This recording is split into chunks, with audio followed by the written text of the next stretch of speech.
What's going on, everybody? Welcome to Module 6. If you are an athlete, if you are an entrepreneur and you own multiple businesses, or really if you're anybody that likes to go and pursue things and achieve great things, and you've got a lot on your plate and there's a lot of additional stress in your life, you're doing a lot of things. Listen up, this is going to be for you, because what we're going to break down today is the concept of working in and how that is different than working out. So working out versus working in, and using movement to speed up recovery, because most people think about exercise as in you do your exercise and then you get tired and then you got to rest and then you recover, and that's working out. But you can actually use movement, you can use the same kinds of movements that you would for exercise to bring more energy in than you're expending by doing the movement. So this is a concept that I learned from studying Paul Chek, and it really came at a critical time in my life, because I was really head on in my athletic career, and I had just started my first business and had zero clue what I was doing, and still learning a lot of things every day, but really zero clue what I was doing. And just like I was really spread thin across all areas of my life. I know my nutrition wasn't quite what it could have been. My training, I was just still didn't really have a clear grasp of basic training principles, and so I was just pushing myself as hard as I possibly could in the gym. And then same thing with the business, I didn't really have a clear grasp of what I was doing with the business, and so I was just pushing myself as hard as I could, because that's all that I knew how to do. And so eventually I ended up with multiple injuries. I kept getting sick like every couple of months, and I had this fungal infection that, well, I didn't even realize it was a fungal infection at first, but I had all these like rashes and all these different things on my skin, and things itched, and like I had dandruff, and I thought it was just like some kind of eczema or psoriasis or something like that. But I later found out that it was all fungal related, and I had a deep fungal infection that was essentially just taking over my body. Because the fungus's job, now that I know and what I've learned, is that they're there to break you back down. So if your overall energy level or your vitality level starts to drop below a certain point, the fungus is there to just do its job and to break you back down, essentially decompose you back into the earth, so that Mother Nature can use your resources to create something better and more vital.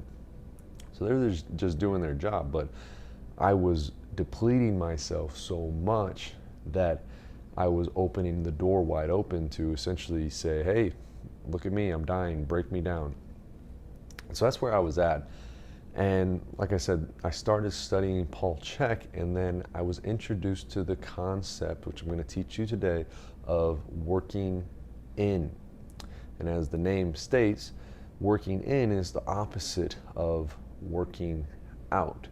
And so whereas working out, you are doing movement and you're expending more energy per unit of time than you are gaining by doing the movement, working out is the opposite. You're gaining more energy by unit of time than you are expending by doing the movement. In other words, working out, you do the workout, you do the exercises, and you feel tired, you feel kind of depleted, and you've got to go and rest and recover and eat, which is good. You need that, because it's a good stress on the body, because you provide a stimulus to grow. That's why working out works. And then on the other side of that, working in, is you do the thing and then you feel better because you've gained more energy by doing the movement.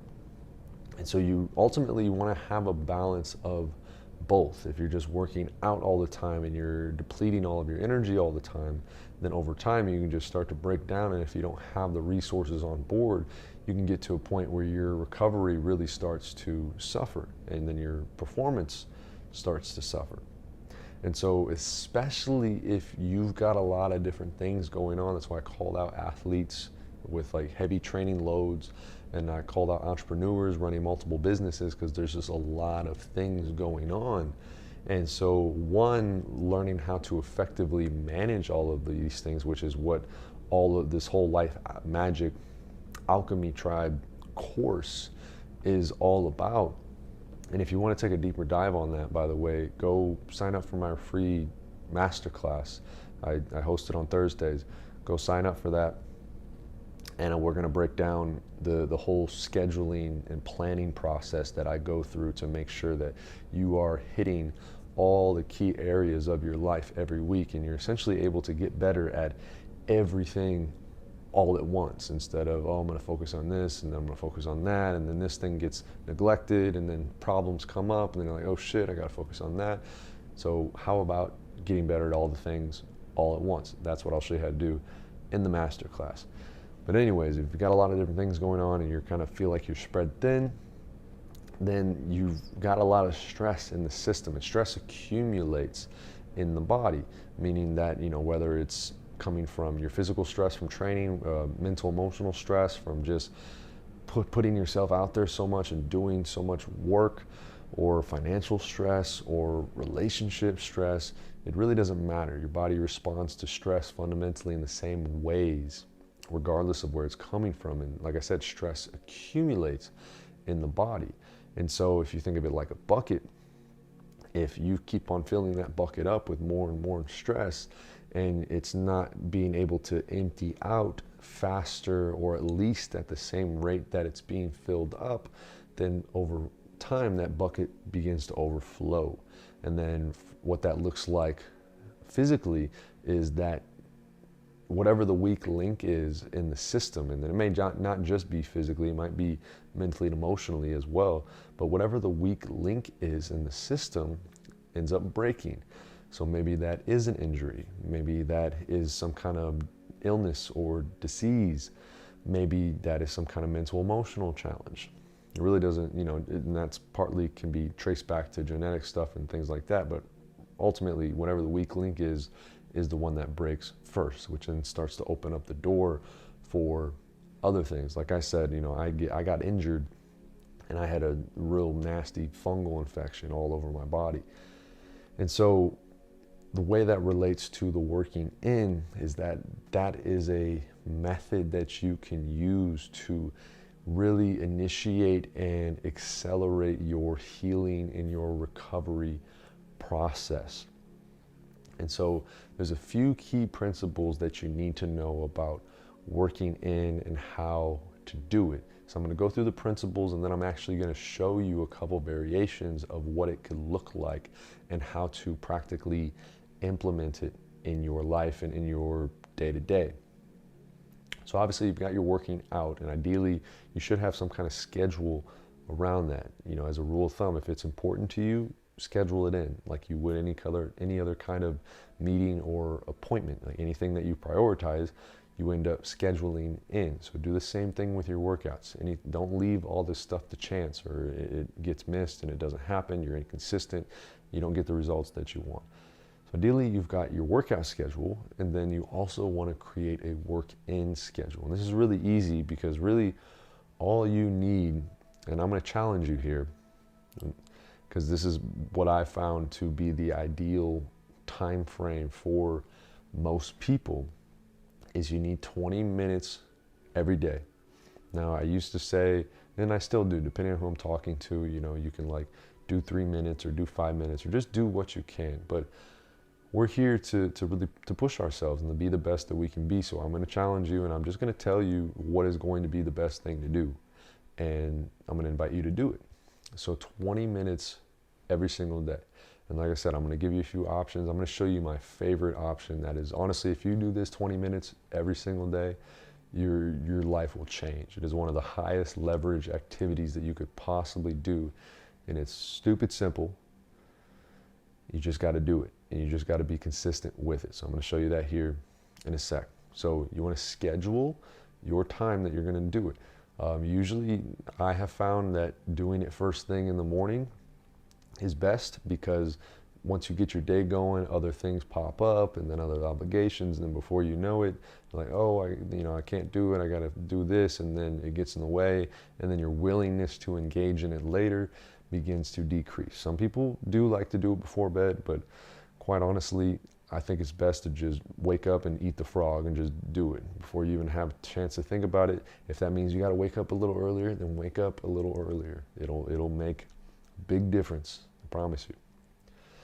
So once you've gotten that established, now I'm going to go over like the basic principles of what a working in exercise or session looks like. There's some general guidelines here. So number one, your breathing rate shouldn't increase. Number two is your heart rate shouldn't increase. Number three, your tongue shouldn't dry out. Number four, you should be able to do it on a full stomach, and it's actually good sometimes to, especially when you're first learning, is to do it after a big meal, because it's going to ensure that you're doing it correctly. And then number five is you need to time the movement with the breath, and we're going to get a little deeper into that one here in a second. But basically all those steps are related to keeping it at a pace that is, again, the opposite mindset of working out. You know, you're not trying to get your heart rate up. You're not trying to start sweating and start breathing hard. You're trying to do the opposite. And essentially it turns into a meditation. And that's what you want. It becomes this kind of movement meditation. Now, the next layer I'll add to this is that depending on what you are wanting to focus on, as far as maybe some kind of physical restoration in different parts of your body, or even some kind of mental emotional challenge that you want to continue to kind of pour some love into, put some energy into, you can do different exercises to target different things. And if you go get How to Eat, Move, and Be Healthy by Paul Chek, and he calls them zone exercises. But he has a list of zone exercises, and he breaks them down into zones of the body, which are essentially related to your chakras, which are different energy centers in your body that are related to different physiological functions, as well as different mental and emotional aspects. You know, so for example, down kind of in your, you can't see it on the camera here, but down towards your dude, your penis, or your girl, your vagina, like down in your, I call it the gooch, but I know there's a technical term for that. But down in that area, you've got it's kind of the red center, or they call it zone 1 or chakra 1, or your sacral chakra, which is related to physical survival, your tribe, your sense of safety and security, your groundedness within yourself. Or no, sorry, this is your root chakra, not sacral chakra. That's the next one. Root chakra, okay? And then the next level up, and that color is related to red. The next one up is orange, and this is your sacral chakra, and this is related to your flow in life and kind of like your creative output. And if you think about like a woman, like the womb space, that kind of literally creative space, and the flow and the outpouring into the world and expressing your creativity. And then the next one up is yellow, and this is your seat of your will, your kind of your willpower, your ego identity, your self identity. And this one is called the root sacral, I forget the name off the top of my head. I just know it's yellow, or you just remember zone 3, zone 1, zone 2, zone 3. And as you can see, like each one of these different things can also be related to different mental, emotional things. So like your root chakra, like I said, safety and security, sacral chakra, like flow, pleasure, creativity. Third chakra, zone 3, would be, this is the solar plexus. That's what it is. Solar plexus is related to your, again, your will, kind of, think about like the sun, like outpouring your energy, putting yourself out there. And then the zone 4 is the heart chakra, so like love and relationships, color green. Zone 5 is the throat chakra, so this would be like your communication, speaking your truth, and this is blue. And then your third eye, your chakra, or there'd be zone 6, would be related to your kind of perception and your visual, and seeing things on a physical level and on a kind of more metaphysical level, and even kind of related to your intuition.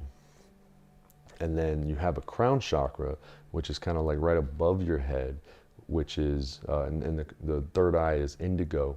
The crown chakra is violet, which is related to, really, it's like kind of your spiritual receiving center. If you think about kind of like a funnel, this is where kind of like life force energy pours in. And so this one is related to really your connection with the whole, connection with the universe, however you want to call that.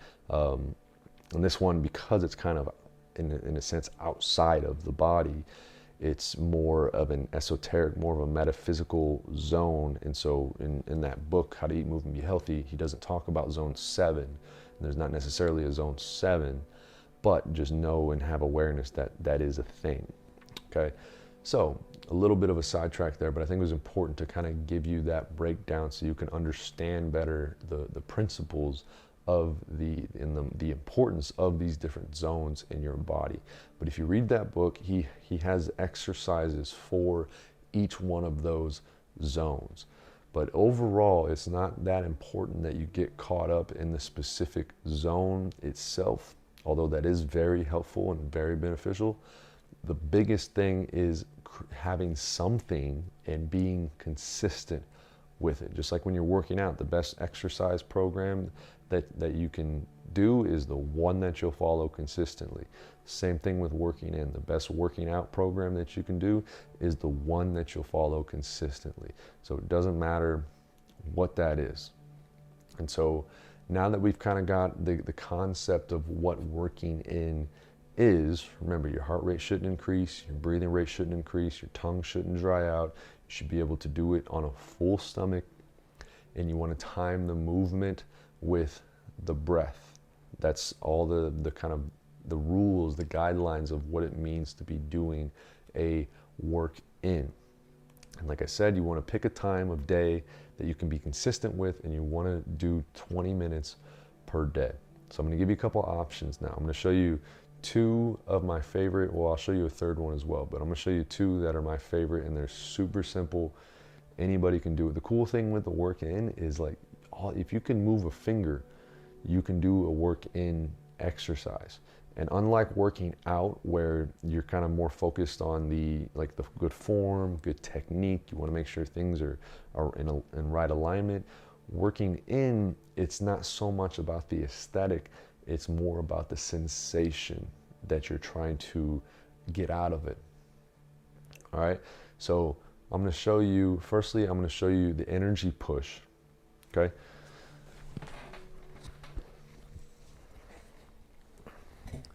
All right, so energy push, if you just have your hands here, all you're going to do is basically, I got my hands cupped, kind of like I'm going to scoop something, okay? So when it comes to breathing, as you inhale, inhalation is coupled with expansion, external rotation, getting taller. So if you just take a big breath in, you can kind of see what naturally happens. Things tend to rise up.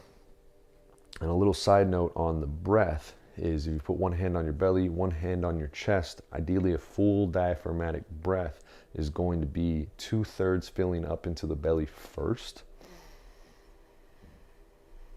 and then the last third into the chest, and then let it all go.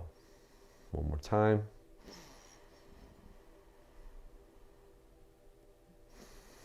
And let it all go. And ideally, you want to breathe through your nose. So if you like swallow and you feel where the tongue goes on the roof of your mouth, that actually is a connection point that connects your central and your governing meridian and kind of creates this circuit. And it's called your physiological resting position. But either way, you want to keep the tongue on the roof of your mouth, and you want to try to breathe through your nose, because when you breathe through your nose, there's a lot of parasympathetic nerve endings. So you stimulate your parasympathetic nervous system, which is like your rest and your digest. All right. So if I'm doing the energy push exercise, you want to kind of have soft knees. You don't want to be locked out, but firmly planted on the ground, soft knees. You can start out here. So as I inhale, I'm going to be drawing my hands in. Because essentially, another way to think about it, if you're trying to figure out should you breathe in or should you breathe out, is to just keep going with the movement. So if I just kept doing this and I kept going and going and going, notice how I'm extending. So that would be inhalation. So some exercises you got to think about a little more. And then you exhale on the way out. Scoop inhale in.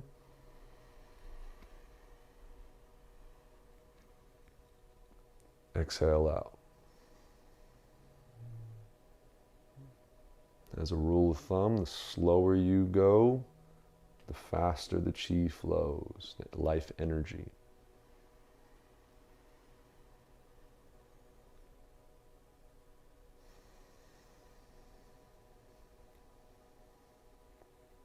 And that's it. Simple, huh?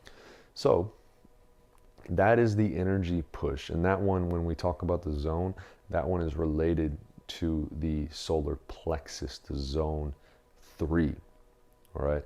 But it's overall, it's a very good, just overall simple one to get started with. That was my very first one. And I'm going to invite you to pick one of these exercises, or go get the book and find another one, or you can do any of them. Once you learn the principles, you can do this with any exercise. But I want you to commit to a gong. And a gong is 100 days of consistent practice. And if you miss a day, you've got to start all the way back to day 1 again. So 100 days consistent, not missing a day. I'm going to challenge you to that. I'm going to invite you to do that. And if you do one, more than likely you'll be hooked for life, because it's all it takes. You just need to build the habit. Okay, so the next one, this is personally my favorite. This is a Tai Chi ruler. And you can, I think if you go to the Czech Institute, you can get you one of these. But essentially, I'm going to do a Tai Chi movement using this ruler. And essentially what this does is it kind of acts as a connection point. You're going to hold it between your hands. And essentially it connects your heart meridian. It creates this circuit. So you've got kind of a circuit going this way. And as you do the movement, you'll see you actually got a circuit going this way. And you're actually going to be moving your body in a circuit too. So you've got all these circuits going on, and it becomes a very powerful practice once you get the hang of it, which is really simple. It just takes a little practice. So I'm going to stand sideways here. So you want to plant your feet kind of like if you were going to serve something, you'd have a little bit of a staggered stance. You're going to put this in between your hands, like I said. And so this one, you're going to start right at the solar plexus level, or right kind of in the middle of your torso. And you're going to basically, this first step is just making a circle with the stick. A big circle. Okay? So from here, I'll start here because that's where I said. So once you start here, basically the bottom half of the circle is going to be an exhale. The top half of the circle is going to be an inhale. So I'm going to exhale down and out. And then I'm going to inhale up and in.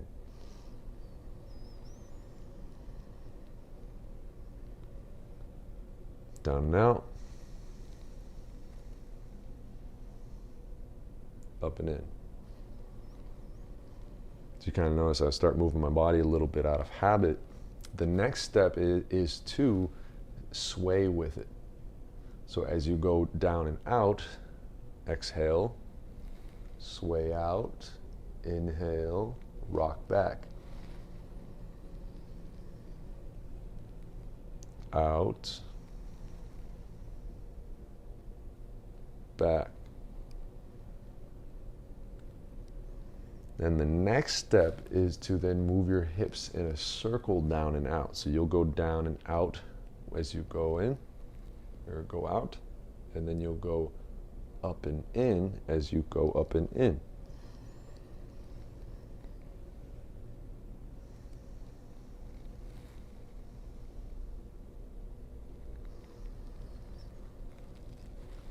And then the last step is something you do visually in your mind's eye. So as you go down and out, you're going to imagine there's a kind of a, I think of it like a line of light, like a circuit of light that is going from the top of my forehead, or you can think about it of your third eye, from your third eye down and around underneath. And then as you inhale and you do the out and in, it's going to come up and back around. So I'm going to start here again. So it's going to start at my third eye, and I'm going to imagine it going down.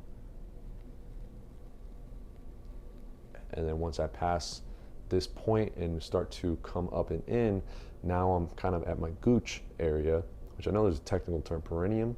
That might be the term. And then I'm going to come up and in, up my back, up my spine, up my neck, up my head, ending back at the third eye. And then again, I'm putting it all together now.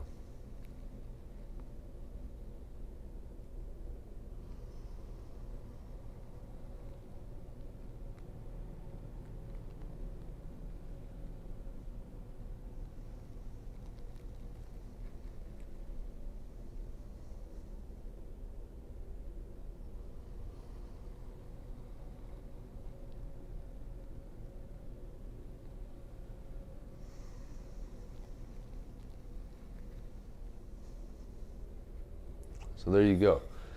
And whenever I'm done, I kind of like to just hold here and take a moment of gratitude and thanks, and just kind of reminding myself to focus on what's going right in my life, and kind of just, a little bit of a blessing, like sealing in the practice, sealing in the feeling, sealing in the experience.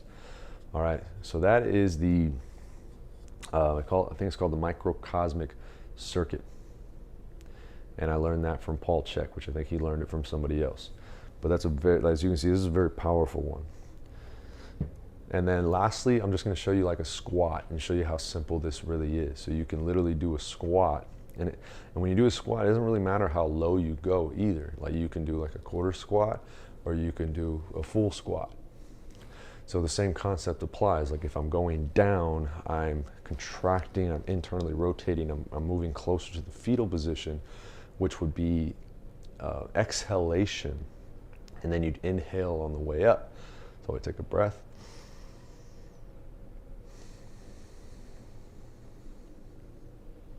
Back up.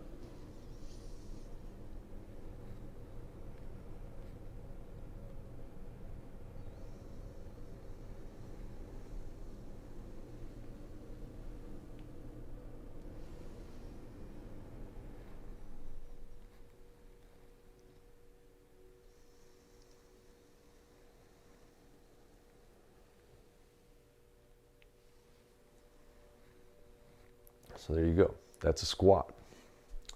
So you see how simple that all is, and you can also probably see how effective it would be if you did that for 20 minutes straight and pick one of those exercises, did that for 20 minutes every single day. Like I said, your life will change. It's not an exaggeration. I've witnessed it. I've experienced it. The last little piece that I'll add is, if you can, I know I'm kind of in my basement right now, inside, but ideally you want to go outside and get your feet on the ground, because that's going to help get the grounding force of the earth. And that's what I do. I go outside every morning and get my bare feet on the ground. Now, when it gets colder outside and when it's wintertime, sometimes I'll choose to kind of come inside, and I sometimes like to do more of a sitting meditation during the wintertime. But what you can also do, and what I've done, is when it gets colder, you can obviously layer up with different clothes, but you can get gloves and you can put wool socks on, because wool still stays warm even when it gets wet.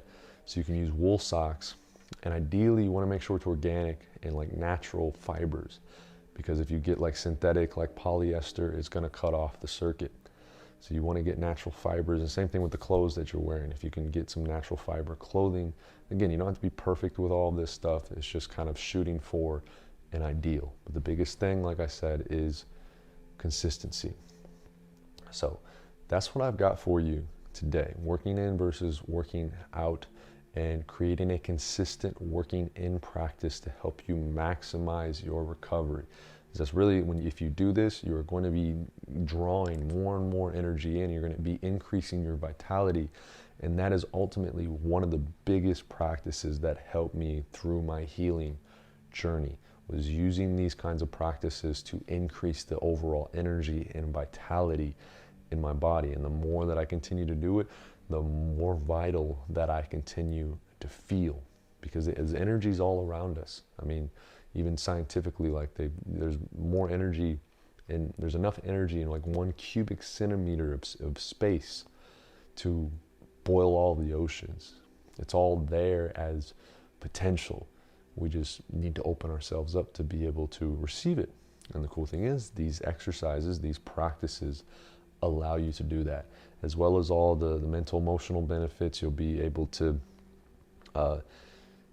detach yourself more from kind of your day-to-day, like subjective experience, all the thoughts and all the beliefs and things that tend to kind of hold us up and create challenges in our life. You'll be able to kind of witness that more, and so that it doesn't have it as much of an effect on you, and you're able to more successfully navigate all of the different challenges of life. I mean, it's all wide-reaching. That's why I said it's one of the highest leverage activities that you can do. And it's so simple, because it'll literally spill over into every other aspect of your life and make every other aspect of your life better and improve your performance in every other aspect of your life. So I don't recommend it enough. I can't recommend it enough. So do it. Don't just talk about it. Don't just watch a video. Do it. Because once you do it, then you'll know. And it's no longer this idea about things. This is a felt experience, which creates wisdom, which can then be authentically shared to others in your business, in your children, your life, whatever that might be, your relationships. So that is my parting gift to you, my invitation for you. Do your gong, start your day one, just do it now. 20 minutes, come on, we can all find 20 minutes and make it happen. Again, this is the highest leverage activity that you could do. Make it happen. And let me know how it goes. Shoot me a message, go in the comments. Like, I would love to hear the experience or any questions that come up, anything you'd like me to get deeper on as we continue to go here. So, per usual, thanks for tuning in, and I look forward to sharing more with you very soon. Tune in for next week, Module 7. Where we're going to be getting more into the mental, emotional aspect, of equanimity, and like I kind of mentioned it here, but we're going to take a deep dive on that next week. So be there for that. Don't miss out on that. And lastly, the journey is the way. I love you all. Peace.